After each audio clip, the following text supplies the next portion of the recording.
শুভ সকাল, কেমন আছো সবাই? মনির সংসারে আর একটি নতুন ব্লগে সকলকে স্বাগত জানাই। আশা করছি যে যেখান থেকে ভিডিওটি দেখছো সকলেই খুব ভালো রয়েছো। আজকের দিনটা হচ্ছে সোমবার, আর এখন থেকেই ভিডিওটি শুরু করলাম। পুরো ভিডিওটা সাথে থেকো, আশা করছি তোমাদের খুব ভালো লাগবে। আজকে সকালে ঘুমটা ভেঙেছে কীরকম জানো তো বন্ধুরা? আজকে সকালে হঠাৎ করে 6:15 যখন বাজে তখনই চোখটা খুলেছে। আর আমি না একেবারে তাড়াহুড়ো করে উঠেছি। কী কারণে জানো তো? আজকে যেহেতু সোমবার, বরের বেশিরভাগ সোমবার দিন মর্নিং শিফট ডিউটি থাকে। আর চোখটা যেমনই খুলেছে ঘড়ির দিকে তাকিয়ে দেখি যে 6:15 বাজে, অমনি তড়বড়িয়ে উঠেছে আর কি। ভাবছি কি যে বরকে ওঠানোর জন্য, যে হঠাৎ করে যে 6:15 বেজে গেলো, মর্নিং শিফট ডিউটিতে তাহলে আজকে যাওয়া হলো না, মা কী হবে, মানে আমি একটু কী বলবো, ভয় পেয়ে গেছি। যাই হোক, তারপর দেখি বিছানার দিকে তাকিয়ে আসলে আমার মনেই ছিল না যে ও আর কি কালকে রাত্রে নাইট শিফটে আবার ডিউটি গেছে। যাই হোক, তারপর না 5 মিনিট মতো একটু বসলাম স্থির করে নিজেকে, একটু কী বলবো, একটু অন্যরকম হয়ে যায় না, হঠাৎ করে উঠেছি হড়বড়িয়ে, তো একটুখানি বসলাম 5 মিনিট। বসার পর তারপর আর কি উঠলাম। উঠে নিয়ে এই যে সকালে মেন দরজায় জল দেওয়া থেকে শুরু করে সমস্ত কাজ এখন করে নিচ্ছি। ওইদিকে মেয়ের জন্য হচ্ছে, ওইদিকে সুজি বানালাম একটু টিফিনের জন্য, আর এদিকে হচ্ছে চাটাও বসিয়ে দিয়েছিলাম। আর তারপরে হচ্ছে বোতলগুলো ভরলাম। ওদিকে মেয়ে হচ্ছে রেডি হয়ে গেছিলো ড্রেস পরে, তো ওকে চাটা দিয়ে দিলাম। চাটা ওইদিকে হয়ে গেছিলো, তো আর এইদিকে হচ্ছে বড় আসলো ডিউটি থেকে, তো ওকে হচ্ছে চাটা দিয়ে দিচ্ছি, যেহেতু ওই যাবে হচ্ছে তিতিকে স্কুলে পৌঁছাতে। তো শুভ তো আজকে হচ্ছে ঘুমাচ্ছে, বলছিল ওর বাবা যে শুভর সাথে যেতে, তবে বললো কি যে না বাবা তোমার সাথেই যাবো, সেই জন্য আর কি। তো বললাম আমি এখনও চা খাইনি, বললাম মেয়ে টিফিনটা রেডি করে দিই, তো ওকে দেখিয়ে দিলাম যে কতটা দেবো, তো বললো যতটা দিতে ততটাই দিলাম। তো এই যে ওর বাবার সাথে এখন যাচ্ছে। আজকে যেহেতু সোমবার, তো শুভর তো আজকে সকাল দিক করে কোনো টিউশন নেই, আর সপ্তাহে 2 দিন হচ্ছে ও একটু সকাল দিকে টিউশন থাকে না ওর, সেই জন্য বলে কি যে সপ্তাহে 2 দিন একটু আমি বেশিক্ষণ ঘুমাতে পারি, তো আমাকে আর কি ওঠাও না। তো বাবা ছিল বলে পৌঁছাতে গেল আর কি, না হলে হচ্ছে ওকে ওঠাতাম। যাই হোক, তারপর আমি হচ্ছে চাটা খেয়ে নিয়ে একটু চুলটাতে তেল নিলাম, নেওয়ার পর বেশ কিছুক্ষণ একটু ঝিরিঝিরি জল একবার পড়ছিল বৃষ্টি আর কি। তারপর এখন একটুখানি রোদ দেখা দিয়েছিল, সেই জন্য কালকে কাপড় চোপড় তো কিচ্ছু শোকায়নি, সেই জন্য ছাদে গিয়ে সবটাই মিলে দিয়ে আসলাম। এসে পরে এই যে ছেলের চা খাওয়া হলো, দিয়ে হচ্ছে এখানটা বললাম একটুখানি গুছিয়ে নিই। গ্যাসটা তো রাত্রেবেলা পরিষ্কার করে মুছে রাখি, সকালবেলায় উঠে একদম কি সুন্দর পরিষ্কার থাকে, তবে এখন চাটাগুলো পড়ে থাকে, তার জন্য একটুখানি হচ্ছে মুছে নেব গ্যাসটা। তারপর সকালের সমস্ত বাসি কাজগুলো আর কি করে নেব। সংসারের দায়িত্বটা একটা এমন দায়িত্ব না কি, দেখো না ঘুম থেকে উঠছি তাও একটা চিন্তা নিয়ে উঠছে আর কি, যে এই বুঝি হচ্ছে বরের ডিউটিটা আজকে যাওয়া হলো না, এইভাবেই আর কি আচমকা উঠে পড়ে আর কি ওই চিন্তাটা মাথার মধ্যে চলে এসেছে। যাই হোক, একটুর জন্য ভীষণ ভয় পেয়ে গেছিলাম, তারপর আর কি ভয়টা দূর হলো।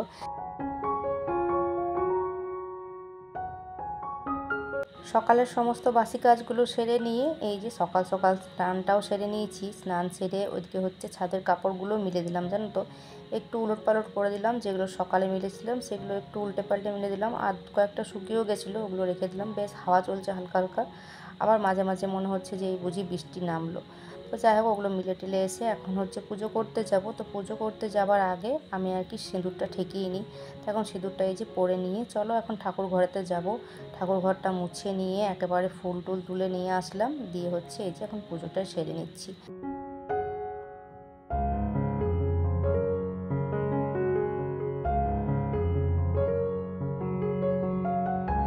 পুজো সেরে এসে এই যে রান্নাঘরে ভাতের জলটা বসিয়ে দিয়েছি, এখন চালটা ভালো মতো 2-3 বার ধুয়ে নিয়ে তারপর চালটা দিয়ে দেবো। আর এদিকে আমার ছেলের চুল কাটার ডেট পড়েছে আজকে। আজ কবে থেকে যে বলছে চুলটা কাটবো করছে আর কি, তবে ওর কাটার আর সময় হচ্ছে না। সেই আমি ওকে কবে থেকে বলছি যে দেখ পাঞ্জি টাঞ্জি দেখ, তারপর হচ্ছে যাবে চুল কাটতে। তো আজকে আমার ছেলের সময় হয়েছে, বলছে চুল কাটতে যাবো, তবে কি জানো তো, সকাল থেকে যাবার নাম নেই। ঘুম থেকে তো উঠলো আজকে দেরি করে, যদিও 8:30 এমনি সময় উঠেছে, তারপর এতক্ষণও সময় হলো। তো বললাম এখন আর যাচ্ছিস যখন তো একটু পরেই যাবি, মুড়িটা তাহলে খেয়ে নে। তো না খেলো না, এখন হচ্ছে গেল ও চুল কাটতে। আর এদিকে ওর বাবা তো সকালবেলা ডিউটি থেকে এসে নিয়ে ঘুমাচ্ছিল, তারপর আমি যখন স্নান করতে গেলাম তার আগেটাতেই উঠলো, উঠে নিয়ে বললো যে আমি সকালে বলেছিলাম যে মাছ আনার জন্য, তো তখন তার গেল না, দি তখন উঠে পড়ে বলছিল যে মাছ আনতে যাবো, দিয়ে ও তখনই গেছিলো। তবে দেখো আমার কিন্তু স্নান কাচা ধোয়া, কাপড় মেলা, ঠাকুর পুজো করা, এমনকি ভাতটাও বসালাম, তারপর এই যে এতক্ষণে আসলো সবজিপাতি নিয়ে। তো মাছটা ওদিকে রেখেছি, আর জানো তো যখন দেখলাম আসেনি তখন ভাতটা বসিয়ে ওকে বললাম কি যে কয়েকটা চপ এনে দেওয়ার জন্য, যেহেতু সকাল থেকে খুব একটা চপ মুড়ি খাওয়া হয় না, সন্ধ্যাবেলার দিক করে নিয়ে আসে প্রায়। আর সবজিপাতি বলতে দেখো এসবগুলো নিয়ে এসেছে, তবে কচুগুলো আর পুঁইটা হচ্ছে ফ্রিতে নিয়ে এসেছে, ওগুলো টাকা লাগেনি। আর ওই যে ওইদিকে মাছটা চপটা রাখা ছিল, তো আজকে মুড়ি খাওয়ার অনেক কিছু রয়েছে। তো এই যে শসা কুচি, পেঁয়াজ কুচি, লঙ্কা কুচি, ছোলা ভেজা আর এদিকে চপ। তো এই যে চপ মুড়িটা এখন খেয়ে নিচ্ছে, আর ছেলে তো খেয়ে গেল না, ও হচ্ছে এসে খাবে। তো একই কাজ আমাকে বারবার করতে হবে। এখন ও আসবে, চুল টুল কেটে নিয়ে স্নান করবে, তারপর হচ্ছে ওকে আবার দেবো মুড়ি খেতে। তিথি এখনও স্কুল থেকে আসেনি, ও একটু পরে আসবে যখন, তখন আবার ও যদি খেতে চায় তো একটু ওকেও দিতে হবে। তো এখন আরামসে বসে নেই, একটু হচ্ছে মুড়ি খাওয়া দাওয়াটা সেরে নিই। তারপর হচ্ছে মাছটা এখনও রাখা রয়েছে ওখানে, বললাম যে খেয়ে নিই, কারণ মাছ হাঁসটা এখন যদি খোলা হয় না তো মাছটা আবার গন্ধ হয়ে যাবে, ভাতটা তখন কেমন জানি লাগবে, তাই বললাম মুড়ি খাওয়া দাওয়াটা সেরে। আর এই যে মুড়ি খাওয়া দাওয়া সেরে নিয়েছি, এরই মধ্যে হচ্ছে ছেলেও আসলো, চুল কাটা তাড়াতাড়ি হয়ে গেছে, খুব একটা বেশি ভিড় ছিল না যে দোকানটাতে ও গেছিলো। দিয়ে ও হচ্ছে আসলো, ওকেও মুড়িটা দিয়ে দিলাম। তারপর হচ্ছে এই যে মাছটা বললাম এখন ঢালি। তো মাছ নিয়ে এসেছে, সাথে একটুখানি আবার ম্যাচও রয়েছে, মানে মাছের ডিম। আর তার সাথে আবার আমার বর বললো যে একটুখানি মাছের তেলও রয়েছে, তবে তেলটা দেখছি একদমই ভালো নেই, তাই আমি দেখছি খুঁজে যে তেলটা কোন দিকে রয়েছে। হ্যাঁ, একদম তলায় পড়ে গেছে, তবে তেলটা একদম ভালো নেই, একদম কেমন জানি হয়ে গেছে। তাই এটা করব না, ফেলে দেবো। মাছটা হচ্ছে মাছের ডিমটা আর কি বড়া করব কয়েকটা। আর এই যে মাছটা এখন আঁশ ছিল অনেক, জানো তো, পুরোপুরি আঁশ একটাও ছাড়াইনি। আঁশটা বলছে ভালো করে পরিষ্কার করে ছাড়ালাম, সাথে মাছের ডিমটাকেও ভালো করে ধুয়ে নিয়েছি। ডিমের মধ্যে দেখবে অনেক রকম অনেক কিছু থাকে, তো সেগুলো না আমার ভালো লাগে না, মানে যখন বড়াটা মানে মাখি তখন হাতের মধ্যে চলে আসে ওগুলো, তাই একেবারে ওগুলোকে ফেলে দিলাম, হচ্ছে শুধুমাত্র ডিমটুকুটাই রাখলাম। আর এখন নুন হলুদ দিয়ে দিলাম, কড়াটা এদিকে আগে থেকে বসিয়ে দিয়েছিলাম যাতে গরম হওয়ার জন্য, কারণ কড়া যদি ভালোভাবে গরম না হয় না মাছ ভাজার সময়, তখন কিন্তু মাছটা অনেক সময় লেগে যায়। তো কড়াটা ঠিক মতো ভালো মতো গরম হয়ে গেছিলো, তেলটা দিয়ে নিয়ে হচ্ছে এই যে নুন হলুদ মাখা মাছগুলো দিয়ে দিলাম ভাজতে। তো দুবারে হচ্ছে হবে ভাজাটা। আর তারপর বড়াটাকে একটু পেঁয়াজ কুচি আর একটু লঙ্কা কুচি করে বড়াটা হচ্ছে ভাজবো। অল্প একটু বেসন দেবো, খুব বেশি বেসন দেবো না, কারণ হচ্ছে খুব বেশি বেসন দিলে ভালো লাগে না। অনেক সময় হচ্ছে আলু সেদ্ধ দিয়েও হচ্ছে মানে মাখি বড়াটা, তবে আগে থেকে তো জানা ছিল না, আলু সেদ্ধ দিইও নি। আর এদিকে মাছগুলো ভাজতে বসিয়ে সবজিগুলো বানিয়ে নিয়েছি। সবজি বলতে আজকে এই যে কুমড়ো ছিল, আর এদিকে হচ্ছে কচুটা আর পুঁইটা তো বললাম খুব একটা ভালো ছিল না, বেছে টেছে নিয়ে বানিয়ে নিয়েছি। কুমড়ো, কচু, পুঁই, আলু, তো এইটা দিয়ে আর কি একটা ওই যে কুমড়ো মানে যাই বলে ওই মিক্স তরকারি আর কি একটা বানাবো। সাথে হচ্ছে মাছের মাথাটা রয়েছে, মাছের মাথাটা দিয়ে তরকারিটা বানাবো।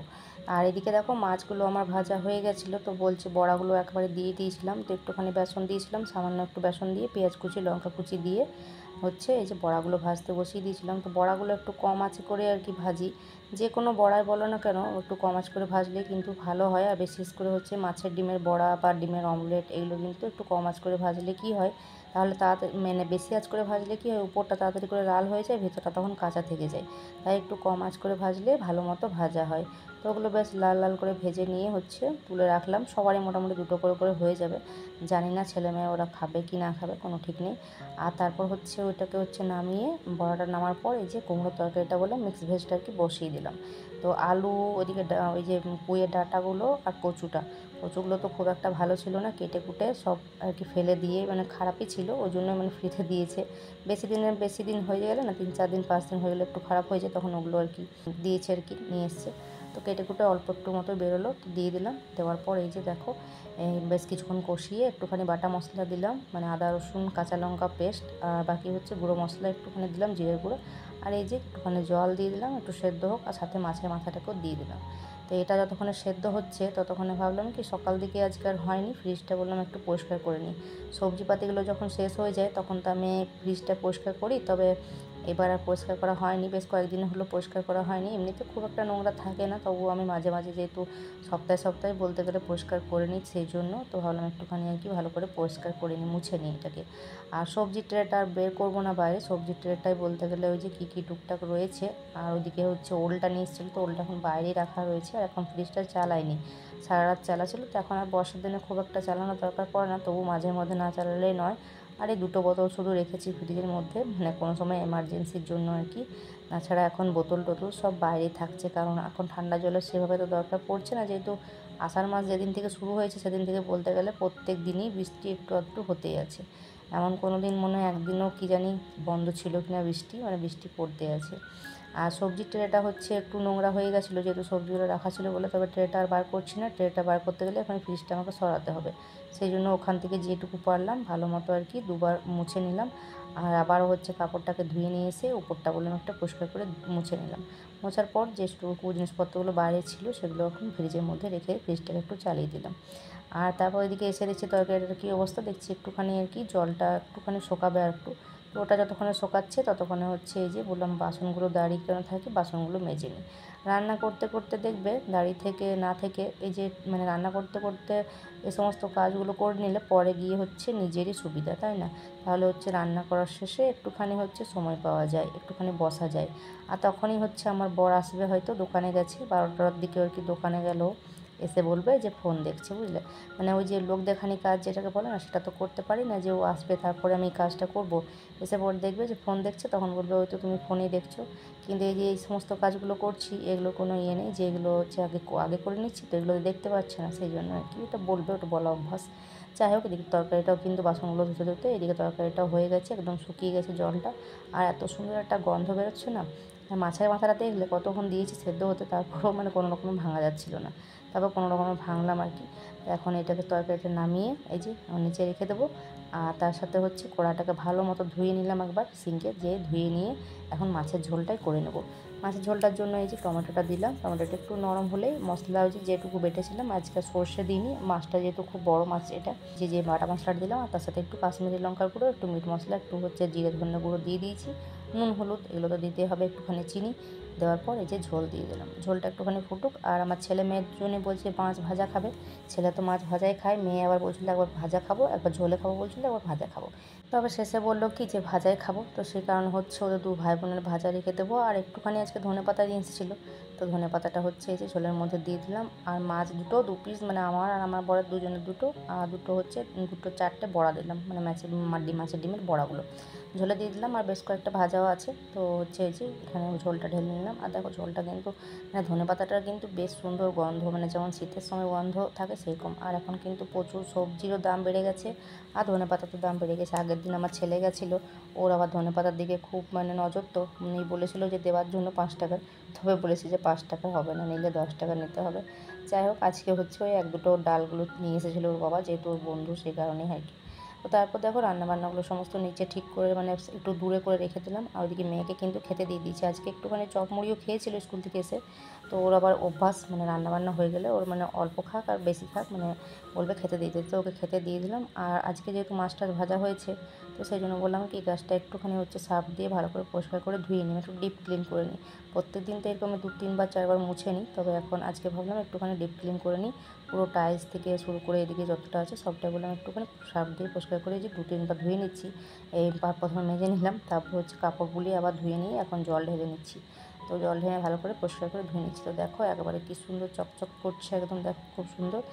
আর এতগুলো সিঙ্কে আরও বেশ কিছু বাসন আছে, বেশ কিছু তো ধুলাম, এখনও বেশ কিছু বাসন রয়েছে, তো এগুলো এখন ধুয়ে নেবো।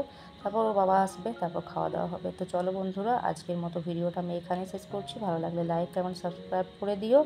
টাটা।